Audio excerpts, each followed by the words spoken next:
Since it first started tumbling into Ireland through the old pirate coves of West Cork and in the stomachs of drug mules coming from Miami, cocaine has become the drug of our nation.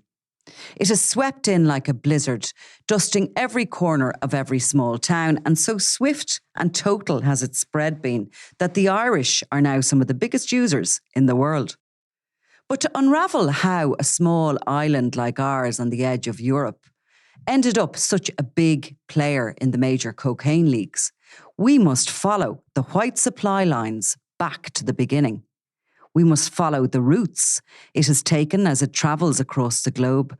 And most importantly, we need to follow the cowboys who put us on the map. So join me, Nicola Talent, for my new live show, Cocaine Cowboys, the story of Ireland's love affair with Colombia's biggest export. Limited tickets now available for February 10th at the Lime Tree Theatre in Limerick, February 15th in Cork's Everyman, and at Dublin's 3 Olympia on Sunday, February 18th. Tickets available at venues or on mcd.ie. So we ran a story in the Sunday World about a situation involving a prominent sort of financier in Dublin who is being threatened. He has had a call to his door with a guy with a gun, and he's told Gardaí that he had sort of hid a gun and basically threatened him with it. And we had CCTV evidence of cars being set alight outside his house. Now, it's a complex story in one way, but it's not in another way, because it all actually centres on the Garda corruption investigation into John Spud Murphy, who's currently in prison on drug offences. And he was a very well-known superintendent in the Gardaí before he retired. So we'll start, I suppose, with the cause of the intimidation in the first place. We've been told that there was a property row. Yeah. I mean, these property rows are by their nature complicated and difficult to explain. Look, I suppose what it comes down to is there's this meeting point where people have money and people involved in criminality have money, and then they have to interact with the real world, if you want, unless they want to just have bags of cash buried in their back garden, which we've obviously had with the odd criminal. But at that point then you have a couple of worlds come together, and we've seen this in loads of cases. Obviously the most famous one maybe involving the Mansfield family, where you have people with money and you have people that know how to use money. You always have a few receivers knocking around. You have, yes. Floating around that mix. Yeah, so there's exactly. And in this case, there was also receivers and properties that become on the market as a result of maybe the crash or in or around that time. But rather than get into all of that, what you have is that there's ordinary people come into contact with some of these people that are involved in criminality. And, you know, people that are in ordinary business don't necessarily know the origin of money. They may get a sense of dodginess off some of these guys, but really money is money. And if somebody can put money together to buy property, you don't look for their receipts for their communion or where it came from. But the problem arises with these in these situations where deals don't go as criminals want them to go. In the real world, if you invest in a project and that project doesn't work out, if you put all your money in a soft drink and that soft drink doesn't sell, you lose your money, and everybody accepts that. The problem with dealing with criminals is they don't accept that, do they? No, they don't. They always want their money no matter what. And they want their profits no matter what. So it doesn't matter and now you could argue that there's at the very high level of business that also holds true. We had that with property developers when they went wallop. They didn't go bankrupt properly. But not to get into the bigger debate. We all kind of went bankrupt with them, didn't we? Well, arguably you'd say, well, we went bankrupt and some of the developers didn't go bankrupt. Yeah. They were propped up. But look, that's another more complicated argument. The problem with dealing with criminals is they might give you in an imaginary scenario 100 grand to invest in this business. That business, in the course of normal events, doesn't work out. The criminal still wants his 100 grand and his 40 grand profit, whether it works or not. And in a sense, this businessman has become enmeshed in one of these messes. He's an ordinary guy, absolutely no dodgy involvement beyond becoming involved with these people. And I would say he kind of was somebody who saw an opportunity to buy a property, which he did through his company. It was in receivership and he bought it with some sitting tenants. Yeah. And one of the sitting tenants turns out to be somebody who has close links to the Hutch organised crime gang, and in the past would have had links to people in, the dissidents sort of groupings. Yeah. So it was about 2015 he bought this property. One of the tenants seemed to have, or believe he had a right to purchase it.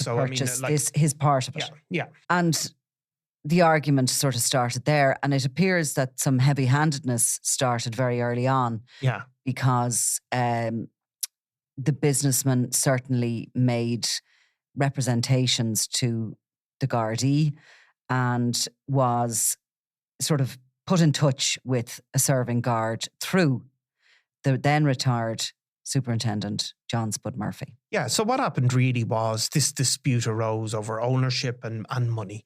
And this businessman, in an effort to find a mediated solution, contacted John Spud Murphy, who at that stage would have been retired from the Guards a number of years. Now, John Spud Murphy, as people will know, we've done a podcast on him before. John Spud Murphy was a very senior guard. He'd been heavily involved in the road traffic division, being the superintendent there. Comes from, a very strong Garda background, his own father being a serving guard. But, John Spud Murphy, unlike many, he's one of the very few senior guards to ever end up in prison for serious drug offences. He was caught with a huge quantity of cannabis in his house, storing it, ultimately pled guilty and is currently behind bars. A really, really rare occasion. We have obviously had Gardaí go to prison for offences around drugs, but they've tended to be, guys on the beat or very low-level Gardaí with very relatively small amounts of drugs. For somebody, now he was obviously no longer a serving guard at this stage, but for somebody to be caught, I can't remember the final figure, but 260,000 worth of drugs he pleaded guilty to having, and that was after a raid on his home in September 2021. There was also 47,000 euros worth of cash found. It was cannabis that was found in the house and in buildings outside the house. Yeah, so I mean, look, clearly, not to state the obvious, this doesn't qualify as somebody being caught with a couple of €100 worth of coke for their own personal dealings. This is somebody deeply involved in organised criminality, deeply trusted within organised criminality, and dealing with six-figure sums at least. So, I mean, it's an incredible development. But if we go back to our story, John Spud Murphy had retired and he had his feet in many camps. Would you say that's a fair way to describe him? Yeah, I mean, there was always something about him, to be honest with you. He was always a sort of, he had many different associations with different parts of the world, high society and low society. Yeah, and obviously, as people are guards over a long period of time, Gardaí can get to know criminals or get to know their families, become on good terms with them, meet them on the street and have a chat. It's all the normal course of events. And maybe John Spud Murphy got to know people in that context as a younger guard. But obviously when he left the Gardaí, that became something else. If it wasn't something else before, we don't know. Well, that's under investigation. Yeah. So, I mean, he seems to have attempted to put himself forward as something of a fixer for various situations between, ordinary people, as in this case with our businessman, and criminal figures, and also then as a fixer for these drug gangs who would either find information that they needed or, search out that's what we believe. And obviously to the point of storing drugs. So this businessman came to John Spud Murphy, said, he obviously heard of him, said, I have this dispute with this criminal. It was an off-the-record sort of chat that people have with us, but presumably have with members of people that are in the know. in that situation, if most people I've sometimes put people in touch with guards, and what the guards always say to them, well, you have to come in and make a statement, isn't it? Yeah.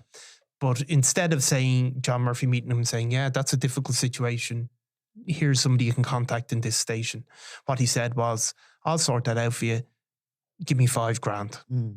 And that is what happened. And to make it, I suppose, a bit more of an important story and a bit more of an important piece of information that is currently being investigated by the National Bureau of Criminal Investigation as part of the wider probe into Murphy's activities and corruption. He then stated that Murphy introduced him to a senior member serving of the Gardaí who came and spoke to him. He believed in an official capacity, and he then claims that he asked him for $5,000 as well. Exactly. So that money was paid to resolve this because there was threats against him. There was a lot of money involved. According to the businessman, he was paid over.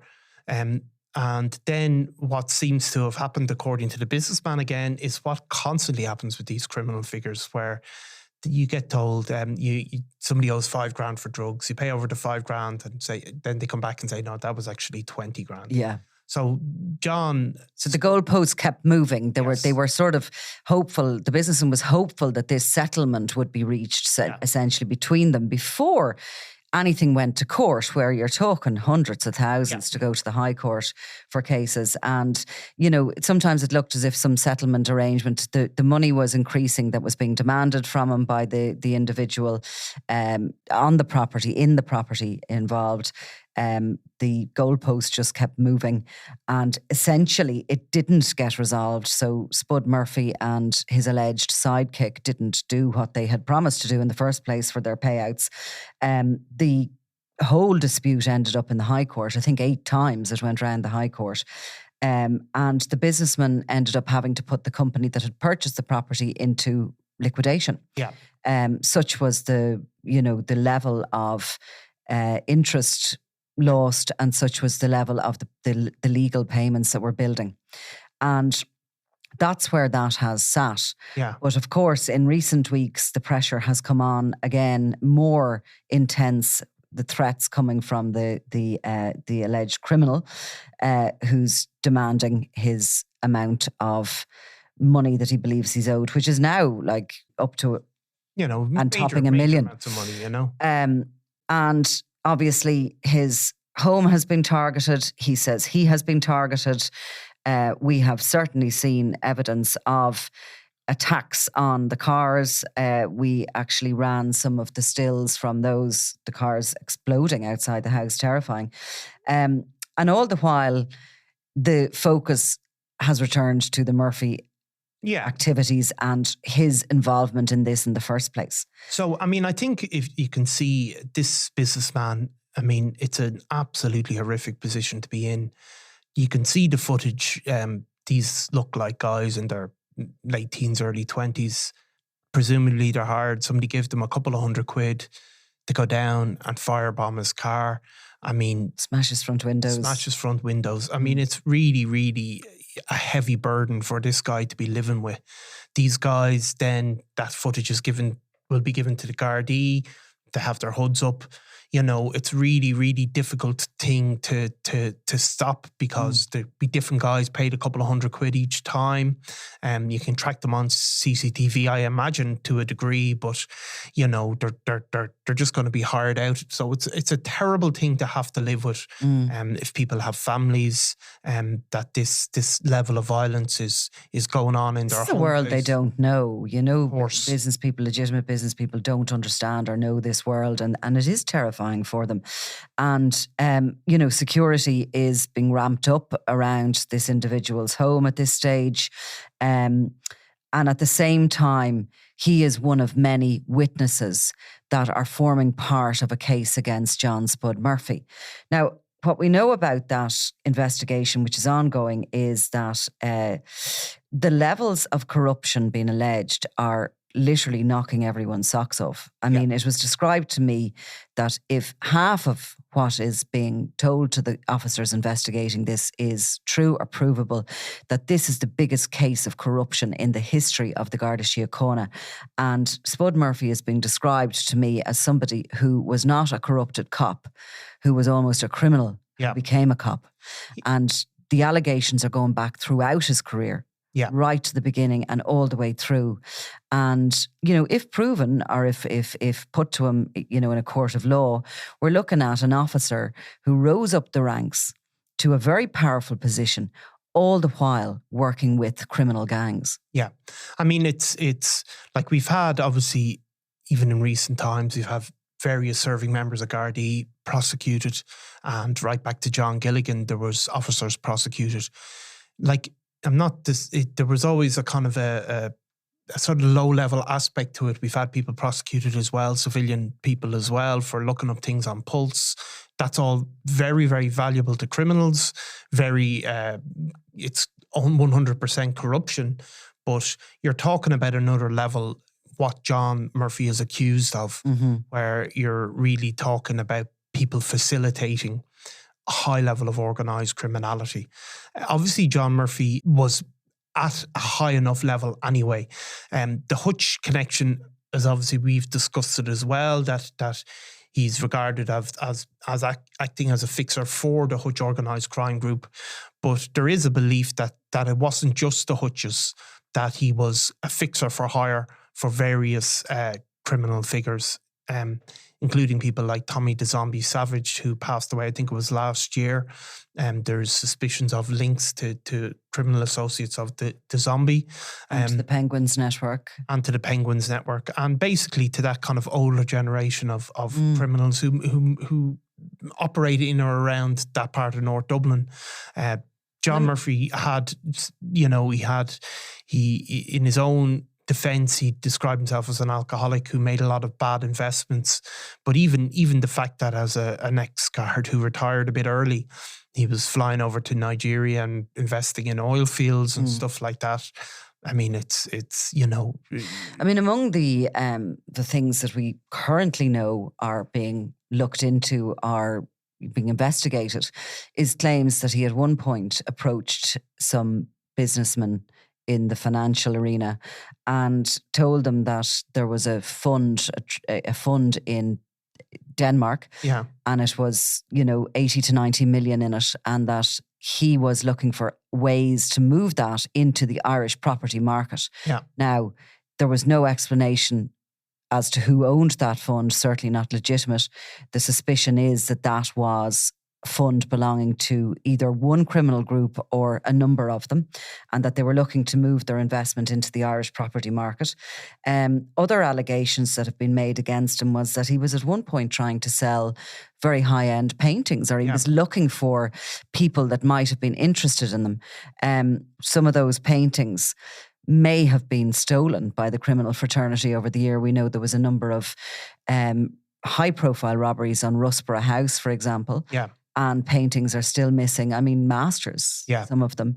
Now, there's no suggestion yet any of the paintings that he might have been trying to move were those very famous missing ones. But certainly they're the names of the artists that have been mentioned to me. I mean, you're talking big, big bucks for these paintings. Big bucks. Yeah, so I mean, there's two strands to the Murphy investigation, I suppose. There's one, that what he was doing himself, acting as a criminal, facilitating the movement of you know, money.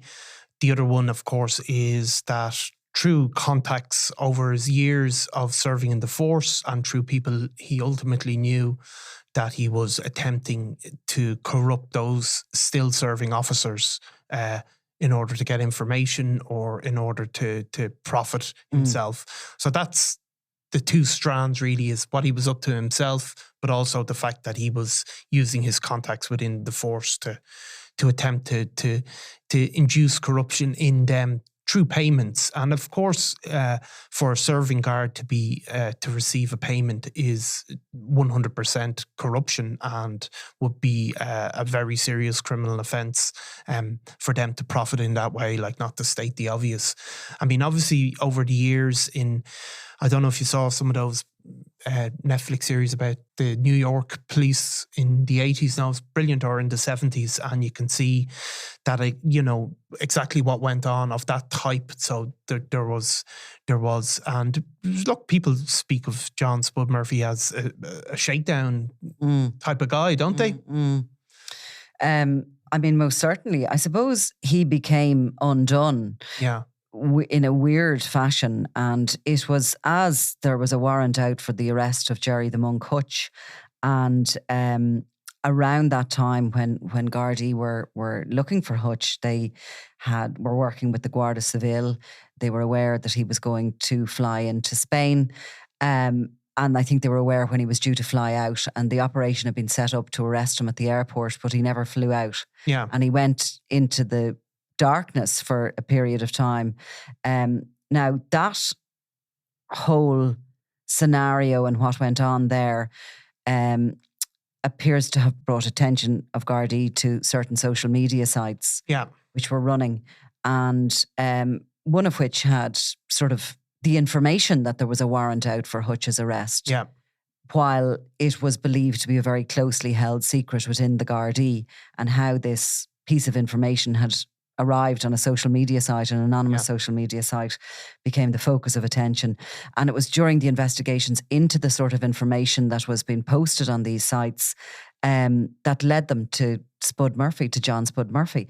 I don't think anybody, when his home was raided in September 2021, expected to find an amount of drugs in his property. No, I mean, I don't think, from what we hear, it wasn't as if they were monitoring for actually ages. Holding the narcotics. Exactly. And that is what he's suspected of doing, isn't it? It's he obviously he was caught in his possession, but that's kind of a peculiarity to me, though, because, I mean, no matter what, we know factually he was caught with that. He's pleaded guilty to that. He's serving a sentence in the courts, but that's a very high risk activity to have put yourself in a position that you have that amount of drugs in your home, that you don't have anywhere else to store it, that a more low level sort of criminal from whatever network that drug was being held for, that they weren't in possession of it. That, to me, always looked as if something had gone wrong for Spud Murphy. A guy like that, who, if he had been working as a high-level fixer, would never have been expected to have put himself at risk like that. He would have been useful. Yeah. And, he obviously was somebody that would have been useful to keep him out of prison. Yeah. So that, I think that hasn't completely unfolded yet, what happened at that time, why he had those drugs and why he had that amount of cash.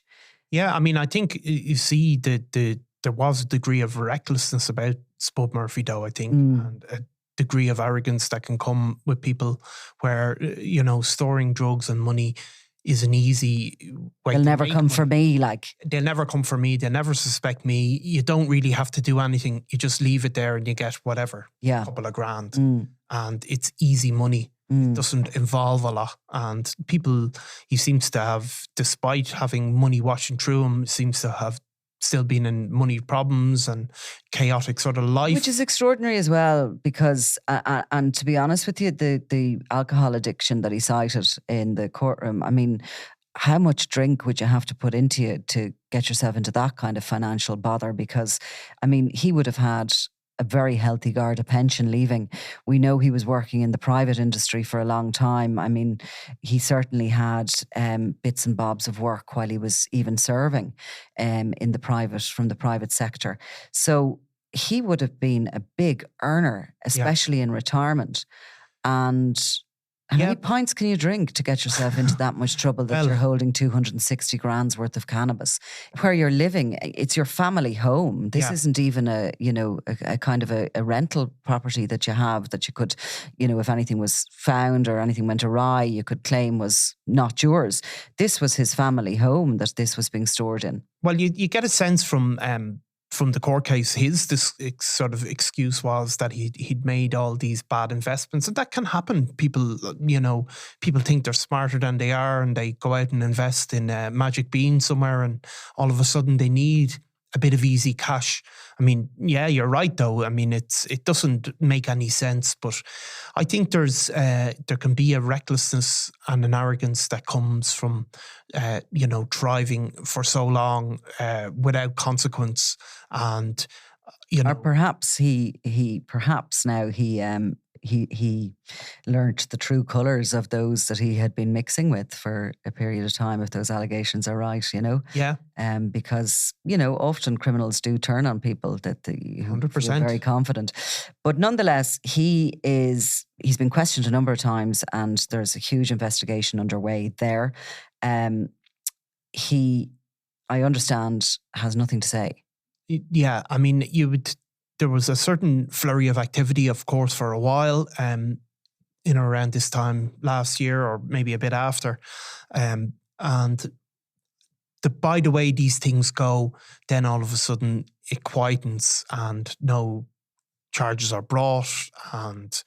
But that's probably not a sign that nothing is going to happen. What it's going to be a sign is that this is really going to be a complicated investigation. You are dealing with people that have, served as Gardaí, so that slows it down again. But it does seem that there is, a lot to come of this, I would think, Right. Well, look, anyone with any information in relation to Spud Murphy, we would be very pleased to hear what you have to say. Obviously, the National Bureau of Criminal Investigation would too. Yeah. But yeah, I mean, look, there's a lot to this and a lot to untangle going forward. Thanks, Nicola. I'm Nicola Tallant, and you're watching Crime World, a podcast about criminals, drugs and the underworld in Ireland and across the globe. Make sure you subscribe to our channel and turn on notifications so you can be the first to watch all our latest episodes. You can also listen wherever you get your podcasts.